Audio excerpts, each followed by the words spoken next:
Hello friends, welcome back to our channel. Friends, ఇవాళ అయితే మనకి ఇండియన్ పోస్ట్ జీడిఎస్ నుంచి 21,413 వేకెన్సీస్తో అయితే నోటిఫికేషన్ అనేది అఫీషియల్గా అయితే రిలీజ్ చేయడం జరిగింది. అయితే ఒక నోటిఫికేషన్కి సంబంధించి ఎలాంటి ఎగ్జామ్ కూడా ఉండదన్నమాట. జస్ట్ మెరిట్ బేసిస్ మీదే రిక్రూట్మెంట్ అనేది జరిగిస్తున్నారు. సో ఈ యొక్క నోటిఫికేషన్కి సంబంధించి పూర్తి డీటెయిల్స్ అనేవి ఈ వీడియోలో అయితే ఎక్స్ప్లెయిన్ చేస్తాను. కాబట్టి వీడియోని ఎక్కడ కూడా స్కిప్ చేయకుండా లాస్ట్ వరకు కూడా చూసి క్వాలిఫికేషన్స్ ఉండి ఇంట్రెస్ట్ ఉంటే వెంటనే అప్లై చేసుకోండి. ఫ్రెండ్స్, ముందుగా వీడియో చూస్తున్న ప్రతి ఒక్కరికి కూడా ఒకే ఒక రిక్వెస్ట్ ఏంటంటే, ముందుగా అయితే మన వీడియోని లైక్ చేయండి. అదేవిధంగా మన ఛానల్ని సబ్స్క్రైబ్ చేసుకోండి, మీ ఫ్రెండ్స్కి కూడా షేర్ చేయండి. ఫ్రెండ్స్, ముందుగా నోటిఫికేషన్ డీటెయిల్స్లోకి వెళ్ళినట్టయితే, ఈ యొక్క నోటిఫికేషన్ అయితే రీసెంట్గా మనకి అఫీషియల్ వెబ్సైట్లో అయితే రిలీజ్ చేయడం జరిగింది. ఇక్కడ చూసుకున్నట్టయితే పబ్లిష్డ్ ఆన్ February 12th అని చెప్పేసి ఇచ్చారు. సో నిన్నటినైతే మనకి అఫీషియల్ వెబ్సైట్లో నోటిఫికేషన్ అయితే రిలీజ్ చేయడం జరిగింది. అయితే ఒక నోటిఫికేషన్కి సంబంధించి బీపీఎం అదేవిధంగా ఏబీపీఎంకి సంబంధించి వేకెన్సీస్ అయితే ఉన్నాయి. సో టోటల్గా అయితే మనకి 21,413 వేకెన్సీస్ అయితే ఉన్నాయన్నమాట. సో జస్ట్ 10th పాస్ అయితే సరిపోతుంది, మీరైతే అప్లై చేసుకోవచ్చు. అయితే ఫ్రెండ్స్, ఈ నోటిఫికేషన్కి సంబంధించి 23 సర్కిల్స్ అయితే ఉన్నాయన్నమాట. సో మీకు దగ్గరలో ఏ సర్కిల్కి సంబంధించి మీరు దగ్గరలో ఉన్నారో అయితే మీరు ఆ యొక్క సర్కిల్కి అయితే మీరు అప్లై చేసుకోవచ్చు. సో ఆంధ్రప్రదేశ్ వాళ్ళు అదేవిధంగా తెలంగాణ వాళ్ళు కూడా అప్లై చేసుకోవచ్చు అనమాట. అయితే ఫ్రెండ్స్, ఒక నోటిఫికేషన్కి సంబంధించి జీడిఎస్, బీపీఎం అదేవిధంగా ఏబీపీఎంకి సంబంధించి పోస్టులు అయితే ఉన్నాయి. ఇక్కడ చూసుకున్నట్టయితే టోటల్గా మనకి 21,413 వేకెన్సీస్ అయితే ఉన్నాయి మనకి. అయితే ఇదైతే మనకి పక్కాగా గవర్నమెంట్ జాబ్ అనమాట. మీరైతే ఆన్లైన్లోనే అప్లై చేసుకోవాలి, ఎలాంటి ఆఫ్లైన్ అప్లికేషన్ ప్రాసెస్ అనేది ఉండదు. సో మీరైతే ఆన్లైన్లోనే అప్లై చేసుకోవాలన్నమాట. సో ఆన్లైన్లో అప్లై చేసుకోవడానికి మనకి ఆల్రెడీ అప్లికేషన్ ప్రాసెస్ అనేది స్టార్ట్ అయింది.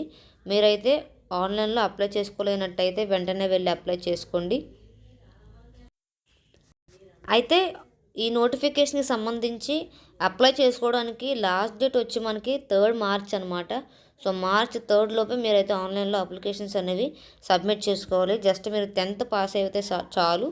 సో దీనికి సంబంధించి ఎలాంటి ఐటీఐ సర్టిఫికేట్ కూడా అవసరం లేదు. జస్ట్ మీరు 10th మెట్రికులేషన్ కనుక మీరు పాస్ అయినట్టయితే ఈ యొక్క జీడిఎస్కి సంబంధించి పోస్టులకి అయితే మీరు అప్లై చేసుకోవచ్చు అనమాట. మినిమం అయితే 18 years ఉండాలి, మ్యాక్సిమం 40 years వరకు కూడా మీరైతే అప్లై చేసుకోవచ్చు. ఈ యొక్క నోటిఫికేషన్కి సంబంధించి ముందుగా చెప్పినట్టే ఎలాంటి ఎగ్జామినేషన్ అనేది లేకుండా మెరిట్ బేసిస్ మీద అయితే సెలెక్షన్ అయితే చేస్తున్నారు. అయితే ఒక నోటిఫికేషన్కి సంబంధించి ఎలా అప్లై చేసుకోవాలి అని చూసుకున్నట్టయితే, ఇదే నోటిఫికేషన్లో మనకి ఇక్కడ వెబ్సైట్ అయితే మెన్షన్ చేశారు. ఆ యొక్క లింక్ అనేది మీరు క్లిక్ చేసినట్టయితే మీరైతే వెళ్ళి అప్లై చేసుకోవచ్చు.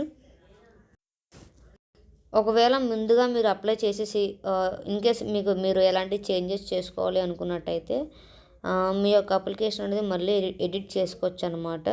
సో 6th to 8th వరకు మీరు మీ యొక్క అప్లికేషన్ అనేది మళ్ళీ రీఎడిట్ చేసుకోవడానికి అక్కడ పాసిబిలిటీ అనేది కనిపిస్తున్నారు అనమాట. సో మీరైతే 6th నుంచి 8th వరకు కూడా ఇంకా మీరు ఏమైనా చేంజెస్ చేయాలనుకుంటే ఈ డేట్స్లో అయితే మీరు మీ యొక్క అప్లికేషన్ అనేది మళ్ళీ చేంజ్ చేసుకోవచ్చు.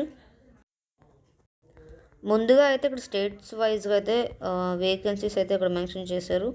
సో అయితే మన ఆంధ్రప్రదేశ్లో టోటల్గా వచ్చేసి 1,215 వేకెన్సీస్ అయితే ఉన్నాయి. అదేవిధంగా తెలంగాణలో అయితే 519 వేకెన్సీస్ అయితే ఉన్నాయన్నమాట. సో మీరు ఏ డివిజన్కైనా మీ ఇంట్రెస్ట్ని బట్టి మీ నెంబర్ ఆఫ్ వేకెన్సీస్ని బట్టి మీరు అప్లై చేసుకోవచ్చు అనమాట. మీ ఇష్టాన్ని బట్టి మీరైతే అప్లై చేసుకోవచ్చు. అయితే ఒక నోటిఫికేషన్కి సంబంధించి అప్లికేషన్ ఫీజు డీటెయిల్స్లోకి వెళ్ళినట్టయితే ఎస్సీ, ఎస్టీ, పీడబ్ల్యూడీ, ఫీమేల్ అదేవిధంగా ట్రాన్స్ విమెన్ వాళ్ళు వీళ్ళందరూ అయితే ఎలాంటి ఫీజు అనేది పే చేయ అవసరం లేదు. వాళ్ళకి ఫీజు అనేది ఫ్రీ అనమాట. ఫ్రీగా అయితే వీళ్ళందరూ కూడా ఆన్లైన్లో అయితే అప్లై చేసుకోవచ్చు. అదేవిధంగా జనరల్ వాళ్ళు అయితే మాత్రం 100 రూపీస్ అనేది ఆన్లైన్లో అయితే అప్లికేషన్ ఫీజు కింద పే చేసుకోవాల్సి ఉంటుంది. సో ఇక్కడైతే మనకి ఎలా అప్లై చేసుకోవడం అనేది హౌ టు అప్లై అని చెప్పి స్టేజెస్ వైజ్గా అయితే ఇచ్చాడు. ఫస్ట్ మీరు ముందుగా ఎప్పుడైనా మీరు ముందుగా రిజిస్ట్రేషన్ కనుక చేసుకోలేనట్టయితే ఫస్ట్ మీరైతే రిజిస్ట్రేషన్ చేసుకోవాలి.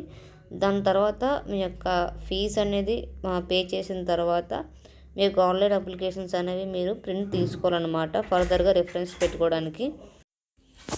సో ఈ విధంగా అయితే మనకి నోటిఫికేషన్లో అయితే డీటెయిల్స్ అయితే మెన్షన్ చేశారు. గుర్తుపెట్టుకోండి, ఎలాంటి ఎగ్జామినేషన్ ఉండదు, డైరెక్ట్గా అయితే రిక్రూట్మెంట్ అనేది జరిగిస్తున్నారు కాబట్టి ఇంట్రెస్ట్ ఉన్న ప్రతి ఒక్కరు కూడా అప్లై చేసుకోండి. ఇంకా ఈ యొక్క నోటిఫికేషన్కి సంబంధించి ఎలాంటి డౌట్స్ ఉన్నా కూడా కామెంట్ సెక్షన్లో అయితే కామెంట్ చేయండి